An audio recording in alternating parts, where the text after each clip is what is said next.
लेकिन कुछ bullet points पर हम आपका ध्यान चाहेंगे कि 2025-26 का जो अनुमान है आर्थिक विकास दर 7.5% और वो भी कांस्टेंट प्राइस पर। जीडीपी रेशियो 27.3% और हमारा जो रेवेन्यू इनकम होगा वो 61,056.12 करोड़ और इस राजस्व की जो प्राप्ति अनुमानित है उसमें स्थापना और योजना में कैसे खर्च होंगे वो मैं आपको बताता हूँ। स्थापना एवं योजना व्यय का जो अनुपात होगा वो 37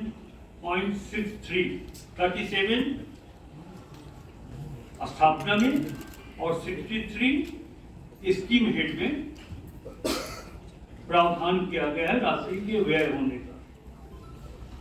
सरकार पेंशन कोष में 832 करोड़ रुपए और जो जैसा कि आप लोगों ने जाना है अवगत हो चुके हैं कि हमारा बजट का आकार 1,35,400 करोड़ 1,45,400 करोड़ जो चालू वित्तीय वर्ष 24-25 से लगभग 13% अधिक। हमारा जो रेवेन्यू एक्सपेंडिचर है वो 1,10,636 करोड़ और जो कैपिटल इन्वेस्टमेंट है कैपिटल एक्सपेंडिचर है पूंजीगत व्यय है 34,763.3 करोड़ और जो फिजिकल डेफिसिट है राजकोषीय घाटा 11,253.44 करोड़ रुपए। मैया समान योजना में सरकार की ओर से जो राशि दी गई है 13,363.35 करोड़ और हमारा जीएसडीपी 55,710 कितना हो गई 5,57,101 करोड़। ये एक सार है जो अपने 25-26 के बजट में जिसका उल्लेख भी है और उसका एक संक्षिप्त विवरण हमने आपको बताया है और 2-4-5 मिनट और विषयों पर हम आपका ध्यान देते हैं कंडिकावार कि हमारा आर्थिक विकास दर 19-20 में राज्य का आर्थिक विकास दर 1.1% था।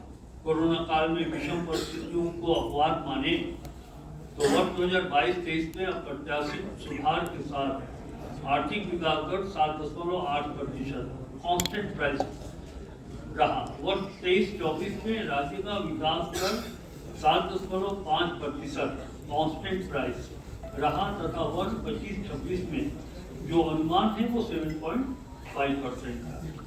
ये जीडीपी रेशियो बेहतर वित्तीय प्रबंधन के द्वारा 22-23 में राजकोषीय घाटा को 1.1% रखने में सफलता हासिल की गई है। इसके फलस्वरूप राज्य का डेट जीडीपी रेशियो में सुधार हुआ है। यथा वित्तीय वर्ष 21-22 में यह 30.2% था। वित्तीय वर्ष 22-23 में तथा 23-24 में क्रमशः 28.4 तथा 27.7%। वित्तीय वर्ष 24-25 एवं 25-26 में क्रमशः 27.5% एवं 27.3% रहने का अनुमान है। हमारा जो रेवेन्यू इनकम है राजस्व आय स्टेट का ओन टैक्स स्टेट का ओन नॉन टैक्स ने उत्तरोत्तर वृद्धि हासिल की है। वर्ष 2019-20 में राज्य के स्रोत से कुल राजस्व आय 25,521 करोड़ रुपए थी जो वित्तीय वर्ष 2023-24 में बढ़कर 41,429.88 करोड़ रुपए हो गई तथा वित्तीय वर्ष 25-26 में जो हम अनुमान कर रहे हैं कि 41,000 से बढ़कर ये 61,056 करोड़ 12 लाख रुपए होने का अनुमान है। और स्थापना एवं योजना के अनुपात को भी हम थोड़ा विस्तार से आपको बताना चाहते हैं। वित्तीय वर्ष नहीं आ रहा है आपका फ्रेम में, आप झूठे हल्ला कर रहे हैं। 47 और देख लीजिए, उसके बाद बोलिए। क्रमशः 33,145 करोड़ 37 लाख एवं 52,283 करोड़ 63 लाख। मैं ये कह सकता हूँ इसको समझने के लिए कि इस्टेब्लिशमेंट के ऊपर 33,145 करोड़ 33,52,283 करोड़ 63 लाख। ये 1 मिनट 145 एवं आप देखेंगे कि स्कीम हेड में 52,283 करोड़ 63 लाख, जो फाइनेंशियल ईयर 2025-26 में 37 और 63 यानी कि स्थापना मद में क्रमशः 53,658 करोड़ 47 लाख और स्कीम के हेड में 51,741 करोड़ 53 लाख प्रस्तावित। पूंजीगत व्यय के बारे में हम आपको उसका सार बताना चाहेंगे। वित्तीय वर्ष 24-25 में पूंजीगत परिव्यय में के पुनरीक्षित बजट पर 9.06% की वृद्धि के साथ 25,720.41 करोड़ 41 करोड़ रुपए पूंजीगत परिव्यय का आकलन किया गया। पेंशन कोष की बात अगर की जाए तो इसके लिए वर्ष 23-24 में 700 करोड़ रुपए एवं 24-25 में 780 करोड़ रुपए कोष का पेंशन कोष में निवेश किया गया तथा वित्तीय वर्ष 25-26 में 832 करोड़ रुपए का निवेश बजट में प्रस्तावित। बजट की प्रतिशत को भी जैसा कि हमने पहले ही कहा कि पिछले यानी कि चालू वित्तीय वर्ष जो अभी 24-25 का है 1,28,900 करोड़ और अभी जो बढ़कर 1,45,400 करोड़ रुपए हुए हैं वो 13% अधिक है पिछले वर्ष की तुलना में। हम और रेवेन्यू इनकम के बारे में आपको बता चुके हैं और जो हमारा कैपिटल एक्सपेंडिचर है उसके बारे में भी आपको जानकारी दी गई है। सेक्टरल एक्सपेंडिचर के बारे में हम आपको बताना चाहेंगे कि सामान्य परिक्षेत्र के लिए 37,884.36 करोड़ रुपए तथा सोशल सेक्टर के लिए 62,840.45 करोड़ तथा इकोनॉमिकल सेक्टर के लिए 44,665 करोड़ 19 लाख और बजट के उपस्थापन के पूर्व लगभग 15-20 दिनों से हमारे कई मीडिया के मुझसे पूछा करते थे कि बजट का आकार तो बढ़ने के अनुमान है, लेकिन किस सेक्टर पर सरकार का ध्यान केंद्रित होगा तो हम बताना चाह रहे हैं। मैंने पहले भी कहा था कि सोशल सेक्टर पर अधिक राशि खर्च करने का अनुमान है, जो आज आपको इस बजट में दिखाई पड़ रहा है। जैसा कि हमने बताया कि सोशल सेक्टर के लिए 62,840 करोड़ दिए गए हैं। एक नई बात आई है, अच्छा हमारा राजकोषीय घाटा के बारे में भी हम इस पर अपनी बात रखते हैं, सरकार का पक्ष रखते हैं। 25-26 में राजकोषीय घाटा 11,253.44 करोड़ होने का अनुमान है, जो कि अनुमानित जीएसडीपी का 202%। एक बहुत अच्छी बात है कि जो हमारा अधिकतम सीमा है 3%, उससे हम नीचे। ये एक कुशल फाइनेंशियल मैनेजमेंट का एक परिणाम है, जो तथ्य है। सर एक मिनट, सर वित्त मंत्री जी सुन रहा हूँ सर। हम ये रिलीज हो जाना चाहिए तो अच्छा ये बैठ जाइए ज्ञान जी। आप बहुत अनुशासित, मतलब सभी अनुशासित पत्रकारों में आप एक है। तो कृपया बैठ जाए। ये बजट स्पीच के बाद आपको आपके बीच वितरित कर दिया जाएगा। आउटकम बजट 25-26 में राज्य का टोटल जो प्लान साइज है वो 91,741 करोड़ रुपए 52,80,000 रुपए, जिसे 13 विभागों की कुल 200 योजनाओं का आउटकम बजट की राशि 45,855 करोड़ 4 लाख रुपए जो योजना बजट का लगभग 50% है। बाल बजट की हम चर्चा करना चाहेंगे कि इस वर्ष आउटकम बजट की कुल 200 योजनाओं में से बच्चों से संबंधित लगभग 42 योजनाओं के आधार पर बाल बजट तैयार किया गया है, जिसमें गत वित्तीय वर्ष के बाल बजट के कुल आकार 8,866.69 पर लगभग 6% के वृद्धि के साथ कुल 9,411.27 लाख रुपए की राशि का उपलब्ध किया गया। झारखंड मुख्यमंत्री भैया सम्मान योजना के संदर्भ में मैंने सदन में भी बताया कि 13,026 में 13,363 करोड़ 35 लाख रुपए का बजटीय उपबंध किया गया है, जो योजना बजट का 14.56% तथा कुल बजट का 9.19%। करते हैं यदि आपके मन में कोई ऐसी बात हो।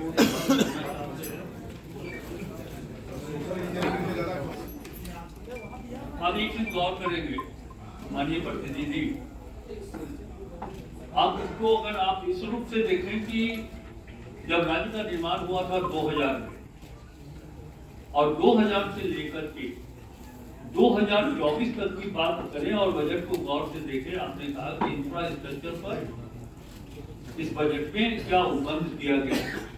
आप देखेंगे कि 2000 से 2024 तक इंफ्रास्ट्रक्चर पर बहुत बजटीय उपबंध किया गया, लेकिन आप उसकी तुलना में देखेंगे कि सोशल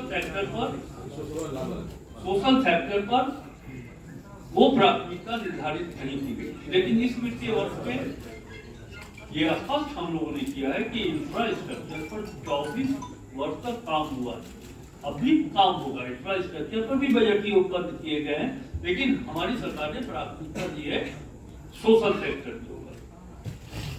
सर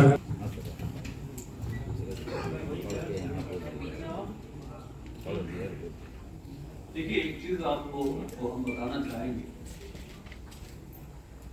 कि जो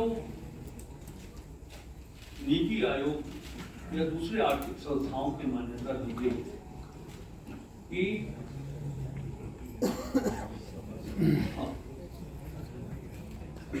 जो अधिकतम सीमा निर्धारित की गई है 3% का जो बजट का आधार है, तो झारखंड 2.02 पर स्टैंड कर रहा है। और मैं समझता हूं कि किसी भी इकोनॉमिक्स से अगर आप ले या फिर आप भी अर्थशास्त्र के अच्छे ज्ञान रखते हैं, तो वो अधिकतम जो सीमा है उससे झारखंड बहुत ही पीछे, 1% के आसपास पीछे। तो हमारा जो राजकोषीय घाटा है, ये झारखंड सरकार के वित्तीय प्रबंधन का ही प्रभाव है कि राजकोषीय घाटा जो है सो हम लोगों ने वो अधिकतम सीमा से नीचे रखा है। केंद्र सरकार की भी यही मान्यता है कि आप बहुत अधिक राजकोषीय घाटा, कई आप देखेंगे देश के कई ऐसे राज्य हैं, मैं उन राज्यों का नाम नहीं लूंगा, लेकिन आप देखेंगे कि वहाँ फिस्कल डेफिसिट बहुत जाते हैं। लोगों ने ऋण लिया, बहुत सारा काम कर दिया, ऋण लिया तो भारत सरकार ने भी ये माना कि साहब एक सीमा तो होनी चाहिए ऋण लेने की, इससे अधिक आप नहीं जा सकते, और वो सीमा 3% का निर्धारित किया गया। तो झारखंड तो 2.02 पर ही है। इसलिए बता रहा हूँ कि ये जो कुशल वित्तीय प्रबंधन का एक परिणाम है कि राजकोषीय घाटा कितनी लिमिट है। और आप कंट्री का रैंकिंग देख लीजिएगा तो मैं समझता हूँ कि फिजिकल प्रूडेंस में हम 1 नंबर पर। नीति आयोग ने भी इसे माना है और प्रशंसा भी की कि पूरे देश में झारखंड फिजिकल प्रूडेंस में पहले नंबर का स्थान प्राप्त करता है, और अचीवर स्टेट्स उपलब्धि पाने वाले राज्यों में झारखंड पूरे देश में 4थे नंबर पर। सर इसमें आपने जानना चाहा कि भैया सम्मान योजना पर कितनी राशि गणना की गई है।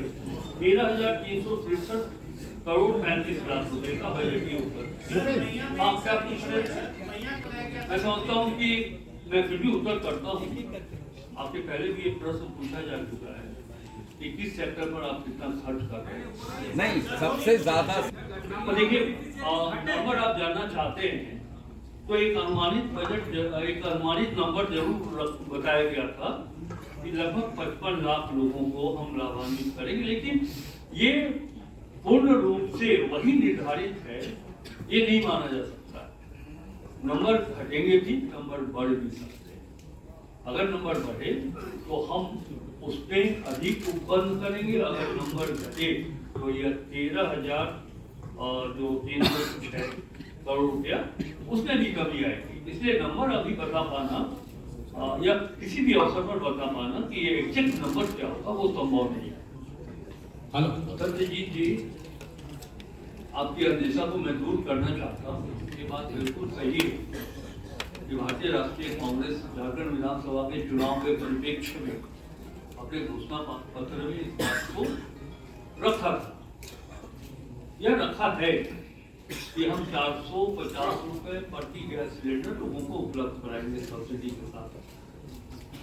तो ये भी कहा था कि हम प्रथम वित्तीय वर्ष पे ही इसे पूरा करेंगे। सर, ये जवाब तो आप पहले भी एक बार दे चुके हैं। एक सवाल है, हम इसे टालना भी नहीं चाहते।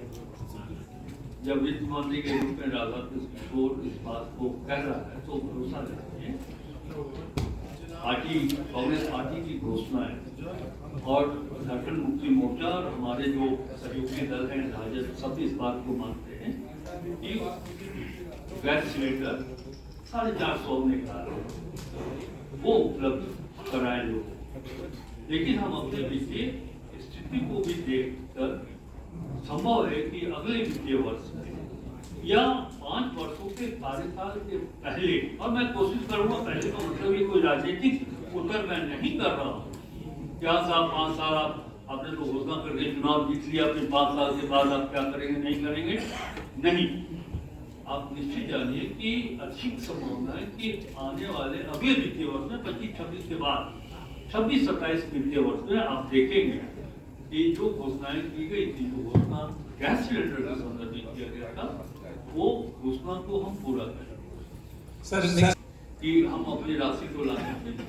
लेकिन मैंने अभी सदन में कहा कि 10-15 दिन पहले मैं गया था दिल्ली और इसी उद्देश्य से गया था। मैंने वित्त मंत्री जी से भी बात की थी और हमारी बातचीत माननीय श्री जी किशन रेड्डी जी जो कोयला विभाग के मंत्री हैं उनसे भी हमने मुलाकात किया और एक लिखित मेमोरेंडम के साथ उनसे आग्रह किया कि ये राशि झारखंड की बनती है। झारखंड खनिज और वन संपदाओं से परिपूर्ण जरूर है, लेकिन हमारे यहाँ आज भी गरीबी है, लोग आज भी आर्थिक और सामाजिक रूप से काफी कमजोर है। तो उन्होंने मेरे सामने तो ये स्वीकार किया कि जो भी राशि है, मैं मानता हूँ कि राशि है झारखंड का पैसा है, वो पैसा हमारा नहीं है। झारखंड का जो पैसा है वो झारखंड को मिलना चाहिए, उन्होंने स्वीकार किया। लेकिन उन्होंने ये भी कहा कि ये तो आपकी मांग है, राज्य सरकार की मांग है कि 1,26,000 करोड़। सर एक सवाल ये अधिकारियों की टीम भेजकर देख लेना चाहते हैं कि जो टीम सेक्टर पर आपने कहा है कि इस पर पैसा बाकी है, हम भी उसका अध्ययन कर लेते हैं। तो मैंने उनको सुझाव दिया कि बेहतर होगा सर कि आप अपने विभाग के केंद्रीय टीम को रखें और साथ में उस टीम में यानी कि एक ज्वाइंट टीम हो, हमारे राज्य सरकार के खनिज विभाग के भी अधिकारी। तो उन्होंने स्वीकार किया और जैसा कि आपको याद है कि 1 तारीख को वो टीम गठित हुई, एक बात ये टीम गठित हुई है। तो हो सकता है उसको संख्या और वो राशि और आगे बढ़ जाए, हो सकता है कि वो राशि और कम हो कुछ। तो जो भी फलाफल आएगा उस टीम के जांच के बाद, आकलन के बाद, तो वो राशि उन्होंने कहा कि वो राशि हम चरणबद्ध तरीके से झारखंड को उपलब्ध कराएंगे। नेक्स्ट बताएंगे, व्यक्तिगत रूप से ये हमारे लिए चिंता का विषय है और जब मैं बिहार में विधायक हुआ करता था तो इस विषय को मैं बराबर रखता हूँ।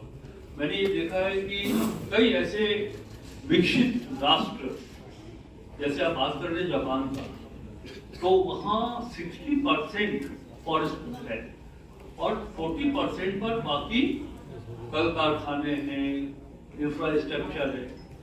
तो मुझको ये आज भी लगता है और मैं इस बात को स्वीकारता हूँ कि जो वन होना चाहिए 1/3 33% टोटल एरिया का, वो झारखंड में नहीं है।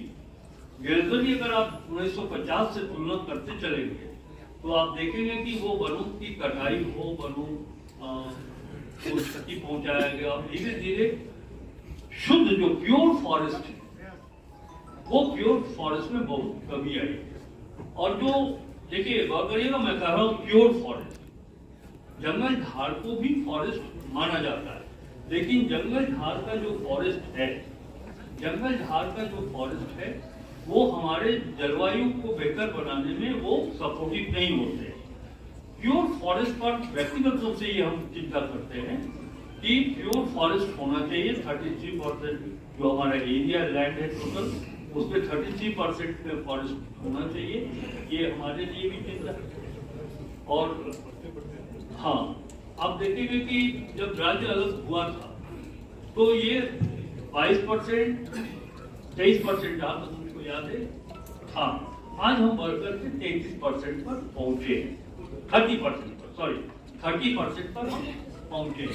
आज जो वनों का आच्छादन है, क्षेत्रफल है, वो 30% के आसपास। अब हमें कोशिश ये करनी है, आपके मन में ये वनों के प्रति और जो क्लाइमेट के प्रति जो इतना लगाव है, बिल्कुल सही है। मैं मानता हूँ इस बात को कि ये जो फंड का एलोकेशन है वो फॉरेस्ट के ऊपर कम एग्जेक्ट होगा, इस पे एट ए ग्लांस में मिल जाएगा फॉरेस्ट के ऊपर। हाँ, 1 मिनट बस, वो हम आपको बताते हैं। 5% है टोटल बजट साइज। तो ठीक है, आपकी चिंता है, सरकार के पास काम करने के लिए 5 साल है, तो मैं व्यक्तिगत रूप से आपके इस प्रश्न को आत्मसात करता हूँ। हमारी कोशिश होगी कि हम इसको